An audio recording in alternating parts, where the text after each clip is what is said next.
नमस्कार, मैं हूँ प्रियंका तिवारी। मेरे चैनल में आप सभी का बहुत बहुत स्वागत है।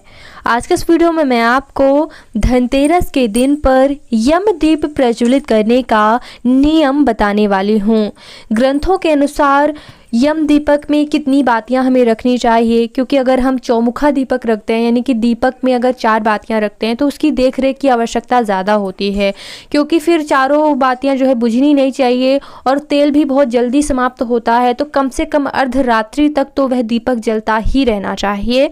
तो इसलिए कितनी बातियों का उपयोग हम यम दीपक में कर सकते हैं, किस दिशा की ओर मुख करके पूजा करनी चाहिए, कौन से मंत्र बोलकर पूजा करनी चाहिए, यम दीप से संबंधित सारी जानकारी, जैसे कि कई लोग कौड़ियाँ डालकर दीपक जलाते हैं, कई लोग जो है सिक्का डालकर दीपक प्रज्वलित करते हैं। तो क्या नियम है, मैंने जो यम दीपदान से संबंधित 2 ग्रंथों में पढ़ा है, उन्हीं ग्रंथों के अनुसार जो है आपको यम दीपदान की विधि और नियम बताने जा रही हूँ। तो चलिए वीडियो शुरू करते हैं। अगर वीडियो पसंद आता है तो लाइक और शेयर करें, और चैनल को अभी तक सब्सक्राइब नहीं किया है तो सब्सक्राइब भी कर लिया करें। चलिए सबसे पहले मैं आपको तैयारियां दिखा देती हूँ यम दीपदान करने के लिए कौन कौन सी पूजा सामग्री की आपको आवश्यकता होगी। तो यहाँ पर मैंने जो है दीपक रखा है, उसमें मैंने जो है गोल बाती लगाई हुई है और मैंने सरसों का तेल उपयोग किया हुआ है। सरसों के तेल से ही जो है दीपदान किया जाता है यम के लिए। और साथ ही साथ यम दीपक की पूजा करने के लिए जो है हमने यहाँ पर हल्दी, कुमकुम, अक्षत, फूल इत्यादि रखे हुए हैं। हमने कुशा और जो है जल रखा हुआ है। साथ ही साथ नैवेद्य की बात विशेष तौर पर कही गई है ग्रंथों में कि यम दीपक जलाना चाहिए और नैवेद्य अर्पित करना चाहिए यमदेव को। तो इसलिए हमने यहाँ पर ये सारी चीज़ें रखी हुई हैं। चलिए अब हम यमदीप जलाने के नियमों के बारे में बात कर लेते हैं। तो यमदीप जो है घर के अंदर नहीं जलाया जाता है, बल्कि घर के बाहर मुख्य द्वार पर ही जो है जलाया जाता है। घर से निकलते हुए दाएं हाथ की तरफ जो है आपको ये दीपक प्रज्वलित करना है। तो इसके लिए आपको एक पाटा चाहिए होगा, लकड़ी का पाटा ले लीजिएगा। और अगर नहीं है लकड़ी का पाटा, क्योंकि अगर हम धनतेरस की पूजा करते हैं तो माता लक्ष्मी की पूजा में जो है पाटा व्यस्त हो जाता है, उसमें माता लक्ष्मी को आसन दिए रहते हैं हम। तो अगर अलग से पाटा नहीं है तो कोई दिक्कत की बात नहीं है। सीधे धरती पर दीपक नहीं रखा जाता है, लेकिन अगर हम उसके नीचे अन्न रख देते हैं तो कोई दिक्कत की बात नहीं है। तो सबसे पहले धरती को अच्छी तरह से स्वच्छ कर लेना है, या तो गोबर से या फिर गंगा जल डालकर लीप लें।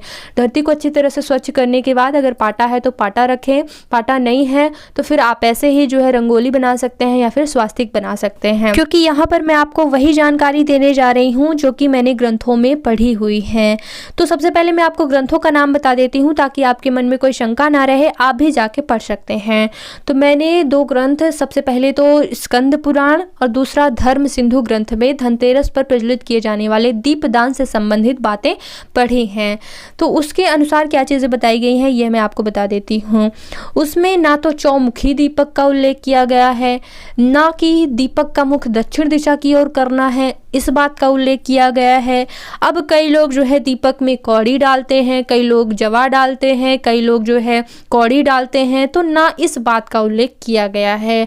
अब मैं बताती हूँ कि ग्रंथों में कही क्या गई है बात। हालांकि बहुत ही ज़्यादा महत्व बताया गया है धनतेरस पर जलाए जाने वाले यमदीप का, लेकिन क्या चीज़ें वर्णन आई हैं मैं आपको स्पष्ट करना चाहती हूँ। वहाँ पर बताया गया है कि हमें जो है दक्षिण दिशा की ओर मुख करके एक मंत्र बताया गया है।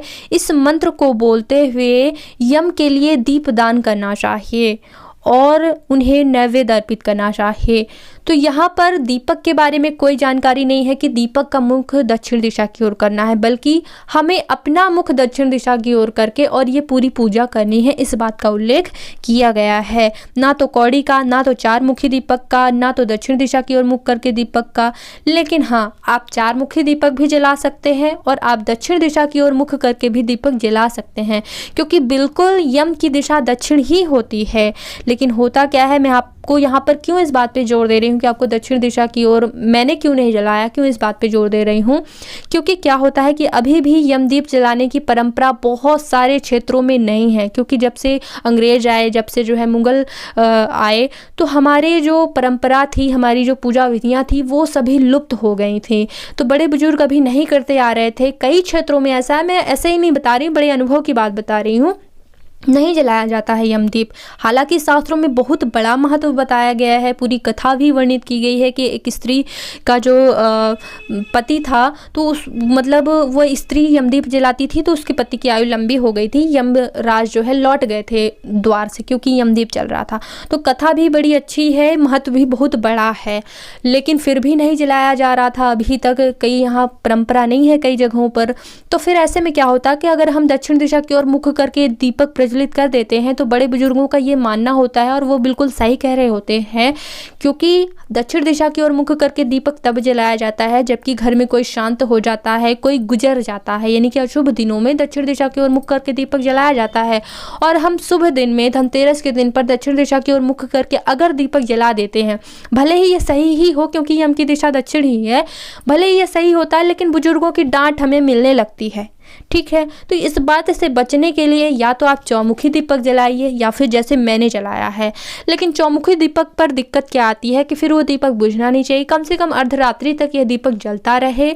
और चौथी बात जो है, इस दीपक में तेल ज़्यादा लगता है तो जल्दी समाप्त होने लगता है, तो थोड़ा सा देख रेख की ज़्यादा आवश्यकता होने लगती है। तो आशा करती हूँ कि जो मैं आपको समझाना चाह रही हूँ आप सभी समझ गए होंगे कि आप चौमुखी दीपक भी जला सकते हैं, दक्षिण दिशा की ओर मुख करके भी जला सकते हैं। लेकिन अगर बड़े बुजुर्गों की डांट नहीं मिल रही है तभी ऐसा कीजिएगा। अगर मिल रही है तो यमदीप जलाना बिल्कुल मत छोड़िएगा। आप जैसे मैंने जलाया है खड़ी बाती का, गोल बाती का, आप वैसा दीपक जला सकते हैं। थोड़ा सा देख रेख कीजिएगा, कम से कम अर्धरात्रि तक जलता रहे, उसमें तेल वगैरह डालते रहिएगा।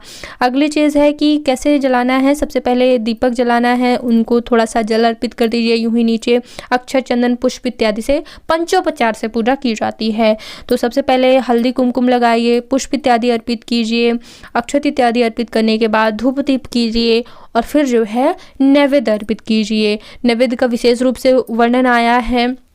और ये भी मैं आपको बता दे रही हूँ कि अभी मैंने 2 ही ग्रंथ पढ़े हैं, जब आगे अगर किसी ग्रंथ में ऐसा प्रमाण मुझे मिल जाएगा तो मैं आपको वो भी जानकारी देती रहूँगी। लेकिन अभी जो जानकारी मुझे मिली है तो मेरा तो फ़र्ज़ वही है कि मैं वही आपको जानकारी दूँ, तो ना आपको कोई किसी की डांट मिले, आपका यमदीप भी आप प्रज्वलित कर पाएँ। तो यमदीप प्रज्वलित करते समय कौन से मंत्र का उच्चारण करना चाहिए, आपको स्क्रीन पर मैं मंत्र भी दे रही हूँ, तो आप इस मंत्र का उच्चारण करते हुए या फिर मंत्र ना बनता हो पढ़ते तो आप केवल हिंदी में भी प्रार्थना करके जो है यमदीप कर सकते हैं।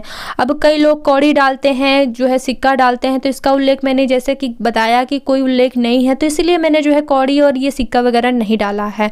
हाँ, कई लोग लक्ष्मी प्राप्ति की दृष्टि से ये जो है कौड़ी और सिक्का डालते हैं, तो इस संबंध में मैं ये कहना चाहूँगी कि मैं अभी यम के लिए दीपदान करते समय कोई भी कौड़ी या फिर सिक्का दीपक के अंदर नहीं डालती हूँ, क्योंकि मैंने अभी कोई ऐसा प्रमाण ग्रंथों में नहीं पढ़ा है कि कौड़ी डालना चाहिए, सिक्का डालना चाहिए और फिर कोई अलग अर्थ ना निकल जाए, कोई अलग अभिप्राय ना निकल जाए, क्योंकि ये दीपक केवल हम यम के लिए दीपदान करते हैं, अपने परिवार के सभी सदस्यों के अकाल मृत्यु के संकट को दूर करने के लिए यम दीपदान करते हैं। और अगर हम कौड़ी डाल देते हैं या फिर सिक्का डाल देते हैं तो कहीं ना कहीं लक्ष्मी प्राप्ति के उद्देश्य से हो सकता है लोग डालते हों, तो कोई और अन्य उद्देश्य के हिसाब से जो है मैं दीपदान नहीं करती हूँ, इसलिए मैं नहीं डालती हूँ, ताकि जो है हमारे परिवार के सदस्यों को अकाल मृत्यु से कोई भय ना रहे, इसलिए दीपदान करना चाहिए। तो आप जब भी यम का दीपदान करें तो प्रार्थना अवश्य करें। अगर आपसे मंत्र नहीं बनता है तो आप केवल ओम यमदेवाय नमः, ओम यमदेवाय नमः इस मंत्र का जाप करते हुए यम का दीपदान करें।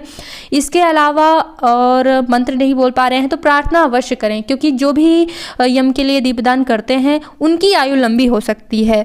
तो प्रार्थना ये करें कि मैं किसकी आयु के लिए जो है ये यम का दीपदान कर रही हूँ।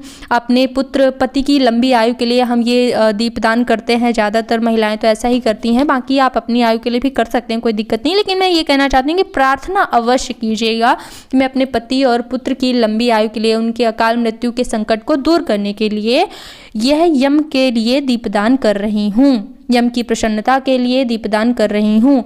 मंत्र बनता हो तो मंत्र बोल दीजिएगा। तो धनतेरस पर ना केवल यम के लिए दीपदान किया जाता है बल्कि धनवंतरी भगवान का पूजन किया जाता है, ताकि हम सभी रोगों से दूर रहें, निरोग्य रहें, स्वस्थ रहें। इसके अलावा कुबेर देवता का पूजन किया जाता है ताकि हमारा खजाना जो है हमेशा भरा रहे। माता लक्ष्मी का पूजन, श्री यंत्र का पूजन किया जाता है। तो इन सभी पूजा विधियों को करने के लिए मैंने एक अलग से वीडियो दिया हुआ है, तो उस वीडियो को आप ज़रूर देखिएगा।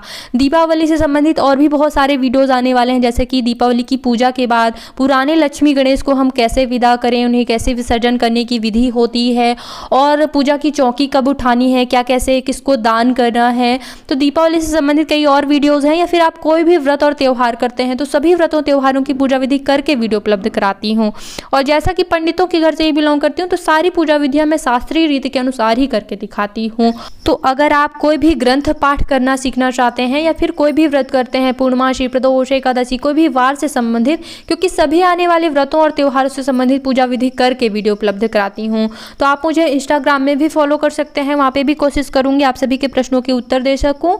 और अगर अभी तक आपने हमारा चैनल सब्सक्राइब नहीं किया है तो यहाँ पे भी सब्सक्राइब कर लें, बेल आइकन पर प्रेस कर लें, तो आगे आने वाले वीडियोज़ के नोटिफिकेशन आपको मिलते रहेंगे। आप मुझे कमेंट करके बता सकते हैं कि आपको आने वाला वीडियो किस विषय पर चाहिए। कोशिश करूँगी कि उन्हीं विषयों पर जो है आपको वीडियो उपलब्ध करा सकूँ। वीडियो देखने के लिए बहुत बहुत धन्यवाद। आप सभी पर माता लक्ष्मी की कृपा बरसती रहे।